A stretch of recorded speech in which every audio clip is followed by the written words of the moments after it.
지난해는요, 대학생들이 참 학교 가기도 힘들었습니다. 원격으로 수업을 하거나 아니면은 제대로 수업을 못하는 경우들이 많았는데, 그래서 다시 한 번 더 대학 교육에 대해서 생각을 해보게 됩니다. 사립대학의 개혁과 평생교육 지원에 대해서 어떤 상황일지 더불어민주당 윤영덕 의원님 연결합니다. 윤 의원님 안녕하세요. 네, 안녕하십니까. 반갑습니다. 네. 새해 들어 또 처음 뵙게 되는 것인데요. 네네. 우선 청취자분들께 새해 좀 희망 내라고 덕담 한 말씀 부탁드립니다. 예. 반갑고요. 저는 광주 동구남구갑 국회의원입니다. 더불어민주당 윤영덕이고요. 정말 코로나로 어려운 한 해를 보냈습니다. 네. 새해는 지난 한 해 그 어려움 싹 다 잊어버릴 수 있는 그런 희망과 행복이 좀 만들어지는 한 해가 되었으면 좋겠습니다. 네. 의원님 한 가지 이제 궁금한 것은 네네. 많은 물론 교육위원회에 소속된 이유도 있으시겠지만 많은 다른 주제보다도 이렇게 교육 문제에 관심을 기울이시는 가장 큰 이유는 어떤 이유가 있으신지요? 우리 국민들이 무엇보다도 교육에 대한 관심들이 대단히 높지 않습니까? 네. 또 우리나라가 이렇게 어려운 시기를 넘어서면서 이런 성장을 이룰 수 있었던 가장 큰 힘도 교육으로부터 나왔고요. 네. 이제 그런 의미에서 교육만큼 이 시대에 중요한 그런 또 화두도 없다 하는 생각이 들고요. 네. 제 자신이 또 시골에서 이게 어려운 그 성장 환경에서 자라면서 아하. 이렇게 여의도까지 진출할 수 있는 영광을 얻었기 때문에 네. 교육 문제만큼은 제가 교육위원회가 꼭 아니라 하더라도 관심을 가지고 의정활동에서 챙겨봐야 되겠다 이런 생각을 평소에도 했었습니다. 참 교육 이슈가 노력은 참 많이 들어가는데 그만큼 성과를 보기가 참 쉽지 않거든요. 인정받기도 쉽지 않아서 네네네. 많은 또 이 국민의 대표인 국회의원분들도 시도했다가 힘들어하는데 우리 윤 의원님께서 끝까지 우리 교육의 또 성장과 발전을 위해서 많은 또 기여를 해주시면 좋을 것 같고 최근에 네네. 좋은 소식을 들었습니다. 사학 민주화상 최우수 국회의원상을 받으신 이 정도면은 우리 초등학교, 중학교, 고등학교로 지금 1등 하신 거 아니에요? 아이고, 그러니까 너무 과찬이시고요. 저는 이 상이 그 한국 사학민주화 교수연대라는 단체가 있습니다. 아하. 여기에 이제 그 사학의 민주화를 바라는 교수님들이 회원으로 참여를 하고 계시는데요. 네. 제가 듣기로는 이 회원 교수님들의 평가 그리고 투표를 통해서 최종적으로 이 상을 결정했다고 하더라고요. 그래서 무엇보다 감사한 마음이고요. 다만 입법기관인 국회의원이면서 또 동시에 교육위원회 소속 위원이니까 당연히 챙겨야 될 그런 문제인데 이렇게 선물까지 주셔서 감사함도 들고요. 또 한편으로는 사학개혁에 대한 무거운 또 책임감도 느끼게 됩니다. 네, 사학 개혁을 강조해 주시는데 공공 분야보다도 그만큼 우리 사학이 차지하는 비중이 커서도 그럴 텐데 의원님께서 보시는 사학 개혁이 필요한 이유 그리고 사립대학의 개혁에 대해서 앞으로 방향을 말씀해 주신다면은 어떤 내용이 될까요? 네, 방금 말씀 주신 것처럼 우리나라는 유독 그 사학의 비중이 큽니다. 네. 유초등 중등 학교까지 하면 26.3%를 차지해서 공공의 비중이 높은데요. 네. 대학의 경우에는 무려 85.4%가 사학이에요. 와. 예. 네. 그래서 우리나라가 초기 이제 해방이 되고 나서 어려운 시절에 국가가 교육을 다 챙기지 못한 이런 상황에서 민간이 나서서 교육기관을 설립을 하고 또 우리나라 교육 발전에 이바지해 온 그런 공헌이 엄청나게 크죠. 이제 그럼에도 불구하고 우리 국민들이 안타깝게 바라보고 있는 것처럼 일부 사학에서 그 부정과 비리가 끊임없이 발생을 하고 있지 않습니까? 그래서 사립학교에 대한 국민의 신뢰가 상당히 낮은 그런 상황인 것 같습니다.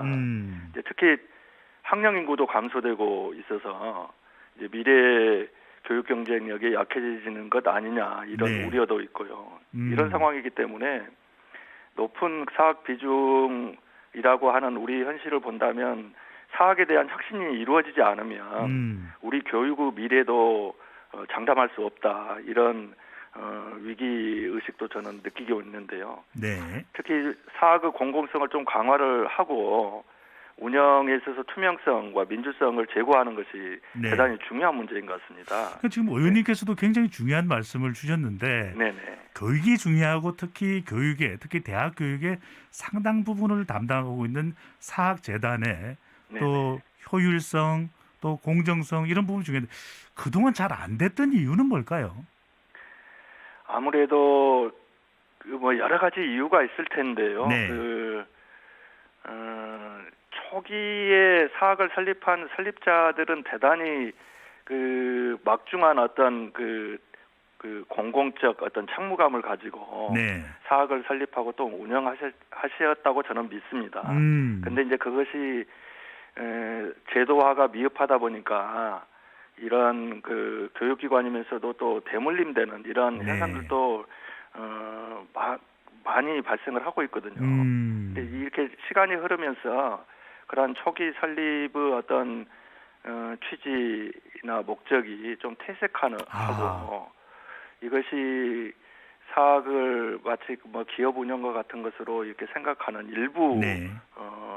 사학이 좀 문제가 되지 않았나 하는 생각이 들어집니다. 정말 악화가 양화를 구축하는 일은 없어야 되는데 잘하고 있는 사립 교육기관도 분명히 있습니다. 대다수는 그렇다고 봐야 되겠죠. 예. 네, 이번에 또 윤 의원께서 발의하신 내용 보면 사립학교의 재정 운영 투명성을 강화하는 법안 발의하셨는데 어떤 내용이 담겨 있는지요? 지금까지 사립학교에서 발생하는 부정 비리 중에서 회계 부정 사례가 많았습니다. 네. 근데 이 회계 부정은 대체적으로 보면 교육부 감사를 통해서 사후에 적발이 되거든요. 네, 우리나라 속담에 소 잃고 외양간 고친다는 말이 있지 않습니까? 그래서 이런 사후적인 적발이 아니라 사전에 좀 예방을 하는 것이 필요한데 이제 그러려면 사립학교 회계 투명성이 강화돼야 될 필요성이 있습니다. 예, 그러려면 결국은 사학을 바라보고 있는 국민들이나 또는 최소한 학교 구성원들이 이게 사학의 회계가 어떻게 운영되고 있는지 하는 것을 투명하게 좀 알 수 있는 것이 필요한데요. 그러려면 학교법인을 정보 공개 대상 기관으로 지정하는 것도 필요하고요. 뭐 지금까지는 예결상 공시 기간이 1년밖에 되지 않았습니다. 1년이 지나면 이제 공시 자료가 좀 볼 수 없는 거니까 이 공시 기간도 공공기관에 준해서 5년으로 좀 확대를 하는 것 이것을 주요 내용으로 한 그런 개정안 발의입니다. 사립재단은 역시 사립 교육기관은 무엇보다도 이 재정 투명성이 참 중요한데 그렇습니다. 얼마 전에도 유명 대학의 경우에도 교육부로부터 거의 대대적인 회계 감사를 처음 받았다 이런 보도도 나오더라고요. 그러니까요. 그런 대학들이 상당히 많습니다. 아직도. 예. 그렇군요. 교육부가 감사 인력이 제한되어 있는 상황에서 거의 400여개에 달하는 사립대학 전체를 이렇게 감사한다는 건 뭐 쉽지는 않은 일이죠. 그렇죠. 그래서 이제 뭐 개교일에 처음 종합 감사를 받은 대학들 중에서 무더기로 그렇게 부정 비리 사례들이 발견이 돼서 국민들을 실망시켰는데요. 저는 대학이 자체적으로 이걸 외부 감사에 맡길 게 아니라 자체적으로 좀 하는 그런 노력들이 필요하고 좀 나서서 본인들이 이렇게 투명하게 운영을 하고 있습니다 하는 것을 국민들한테 보여주는 그런 선제적인 노력도 좀 필요해 보입니다. 그러니까 감사나 이렇게 또 통제를 당하기 이전에 선제적으로 주도적으로 자발적으로 하는 것이 바로 우리 국민들에게도 더 솔직한 방법이 아닐까 하는 생각이 들고요. 의원님, 특히 오늘 우리가 관심을 가지게 되는 것은 이제 평생 교육인데 평생 교육 바우처와 관련해서 알아보고 싶습니다. 21대 이제 국회 열리고 교육위에서 처음으로 평생 교육 바우처에 대해서 말씀을 주셨는데 우선 평생 바우처라는 것이 뭔가요? 예, 평생교육 바우처는 우리 국민들 중에서 공부를 이제 학습을 원하는 분들이 자유롭게 참여할 수 있도록 이제 저소득층에게 평생학습 수강료를 지원하는 사업인데요. 바우처 지원 대상자로 이제 선정된 학습자분들에게는 연간 35만 원 네. 평생 바우처를 이제 카드 형태로 제공을 하고 네. 횟수에 제한 없이 이제 원하는 교육을 선택해서 이제 수강할 수 있는 그런 제도입니다. 아, 이게 정말 저소득층에서는 상당히 중요한 교육 복지 혜택이 되겠네요. 네, 그렇죠. 예. 네.